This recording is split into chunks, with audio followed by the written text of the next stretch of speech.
Ashamaa harka fuuni daawwattootaa fi dhaggeeffattoota Gadaa Miidiyaa Neetwoork oduu keenya guyyaa har'aa qabannee dhiyaannee jirra. Hangafoota oduutiin eegalla. Waraanni bilisummaa Oromoo waraana Bilxiginnaa haleeluu beeksise. Addi bilisummaa biyyaalessaa Sidaamaa baga waggaa 50ffaa hundeeffamaa adda bilisummaa Oromoon isin gahe jechuun hawwii obbolummaa qabu ibse. Paartileen Walaayittaa lama waajjira ministeera muummee dabalatee dhaabbilee mootummaa 8 irratti himata banan. Gambeellaatti haleellaa hidhattoonni raawwatanii milishoonni lama ajjeefaman. Kunneen hangafoota oduu turanii amma bal'ina oduutti dabarraa. Oduu wajjin ana Maanu'eel Laggaati. Waraanni bilisummaa Oromoo waraana Bilxiginnaa haleeluu beeksise. Hidhaa fi gidiraa dabalatee kutaalee Oromiyaa keessaa socho'uun ajjeechaa jumlaa raawwachaa kan jiran waraana Bilxiginnaa haleelaa jiraachuu waraanni bilisummaa Oromoo beeksiseera.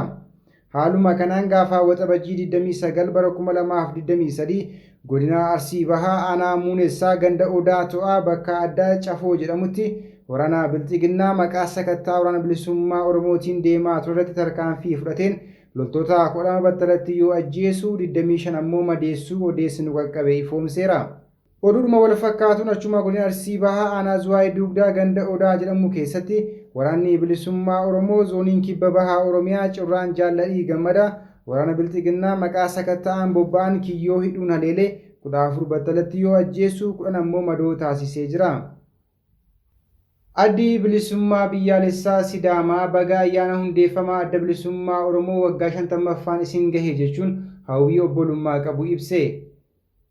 Addi bilisummaa Oromoo cunqursaa baroota Oromoo irra gahaa ture cabsuuf wal'aansoo hadhooftuu gochuudhaan qabsoo jaarmiyaa irree qabsoo Oromoo ta'uun milikiiwwan hedduu galmeessee jechuun ibseera. Itti dabaluunis yeroo waggaa 50ffaan hundeeffamaa addichaa yaadatamaa jirutti hooggansii fi miseensonni addichaa akkasumas hawaasni Oromoo kutaa hedduutti waraana beelaa fi hammeenya garaa garaa argaa jiraachuu kan yaadachiise addi bilisummaa biyyaalessaa Sidaamaa obsaa fi cichoomina kaayyoo haqaa qabsoo adda bilisummaa Oromoo cina hunduu akka dhaabatu dhaabichi yaadachiiseera. Yakkootaa fi gochaawwan gara jabinaa sirna ammaa keessa jiramu hunda akka balaaleffatu kan hime addi bilisummaa biyyaalessaa Sidaamaa sirnichi qalbiitti deebi'ee gara marii biyyaalessaa haqa qabeessaatti akka dhufu waamicha godheera. Paartileen Walaayittaa lama waajjira ministeera muummee dabalatee dhaabbilee mootummaa 8 irratti himata banan. Paartileen siyaasaa Paartii Dimokiraatawaa Uummata Walaayittaa fi Sochii Biyyaalessaa Walaayittaa jedhamuun beekaman dhaabbilee mootummaa qabsoo gaaffii naannummaa uummanni Walaayittaa kaase duubatti deebisuuf hojjetaniiru jedhe 8 ta'an irratti himata banuu beeksisan. Paartileen lamaan himata waloon taasisaniin akka ibsanitti dhaabbileen mootummaa himanni irratti baname mana maree Federeeshinii Federaalaa Mootummaa Federaalawaa Dimokiraatawaa Itoophiyaa yookaan immoo Biiroo Muummicha Ministeeraa Boordii Filannoo Biyyoolessaa Biiroo Pirezidaantii Mootummaa Naannoo Sabaa fi Sablammootaaf Uummattoota Kibbaa Mana Maree Sabaa Sablammootaa fi Uummattoota Kibbaa Bulchiinsa Godina Walaayittaa Mana Maree Godina Walaayittaa fi Koree Giddugala Paartii Badhaadhinaa ta'uu addeesseera. Himanni paartilee kanaanii kun qaamoleen mootummaa olitti eeraman kunneen gaaffii mirga naannummaan ijaaramuu uummata Walaayittaa danquuf hojjetaniiru jechuun mana murtii olaanaatti himanni seeraa irratti banuu addeessaniiru.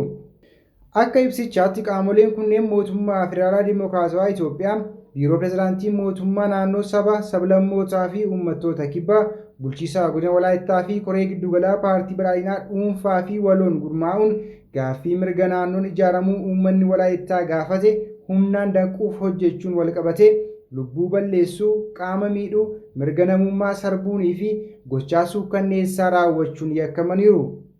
Manni maree Federeeshinii Federaalaa murtee waxabajjii 2 akka lakkoofsa Habashaatti dabarseen gaaffii fi iyyannoo uummanni Walaayittaa dhiyeesse waggaa 2 keessatti murteen akka kennamuuf dhiyaateef osoo hin murteessin erga tursiisee booda wixinee labsii manni maree godina Walaayittaa dhiyeesseef raggaasisuun godina Walaayittaa godinootaa fi aanaalee biroo wajjin akka naannoo tokkotti akka caaseffamu fudhachuun riiferendamiin akka geggeeffamu eeyyamuun labsii mana marichaa keeyyataa 1261 muraa 2013 haala faallessuun ajaja dabarseera jedhe.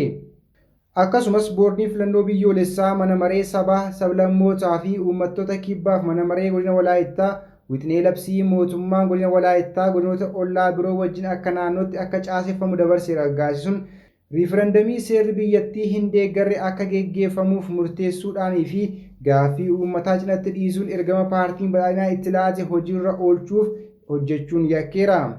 Kanumaan walqabatee dhaabbileen sarbiinsa mirga namoomaa raawwataman lubbuu darbee fi namoota qaamaan miidhamaniif seeraan akka gaafatamanii fi badii raawwatameef beenyaan barbaachisaa ta'e akka kaffalamu kan gaafatan ta'uu paartileen ibsa kanaan eeraniiru.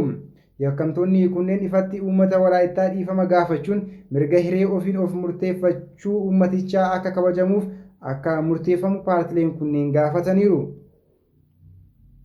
Gambeellaatti haleellaa hidhattoonni raawwatanii milishoonni 2 ajjeefaman. Naannoo Gambeellaa godina Sabaa Anyuwaaq aanaa Diimaatti dhukaasa hidhattoota yeroof eenyummaan isaanii hin beekamne bananiin lubbuun milishoota naannoo 2 darbuu waajjirri koominikeeshinii mootummaa aanichaa beeksise. Hoogganaan waajjira dhimmoota koominikeeshinii aanaa Diimaa Okeeloo Ujuluu akka jedhanitti aanichatti dhukaasa hidhattoota eenyummaan isaanii hin beekamne bananiin milishoonni naannoo 2 ajjeefamanii milishaan tokko akka madaa'eera. Hoogganaan waajjira koominikeeshinii aanaa Diimaa Okeeloo Ujuluu akka jedhanitti aanichatti dhukaasa hidhattoota eenyummaan isaanii hin beekamne bananiin milishoonni naannoo 2 ajjeefamanii milishaan tokko madaa'eera. Akka hoogganaan kun jedhanitti sanbata darbe ganama sa'aatii 2 irratti hidhattoonni eenyummaan isaanii hin beekamne naannoo gandaa Kachannaa seenuun dhukaasa banuun milishaa naannoo hojiirra turan 2 ajjeesuun tokko miidhamee wal'aansa argachaa jira. Itti dabaluudhaan jimaata darbe konkolaachisaan mootorsaayikilii ganda Kachanaa irraa gara Naakamaandootti imalaa ture rasaasaan rukutamee miidhaan irra gahuus ibsaniiru. Hoogganaan kun itti dabaluun aanicha keessatti nageenyi fooyya'aan jiraatus hidhattoonni daandii irratti saamicha raawwatan irra deddeebiin haleellaa raawwachaa kan jiran ta'uu ibsuun mootummaan aanichaas qaamolee nageenyaa dhimmi ilaallatu waliin haleellaa kana dhaabuuf waan danda'u hunda gochaa jiraachuu ibsaniiru.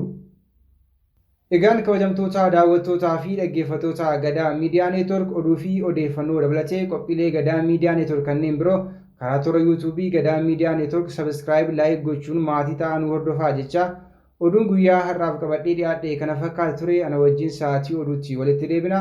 Hangasittuu qophiilee Gadaa Miidiyaa Neetwork kanneen hafe wajjin turtii gaarii.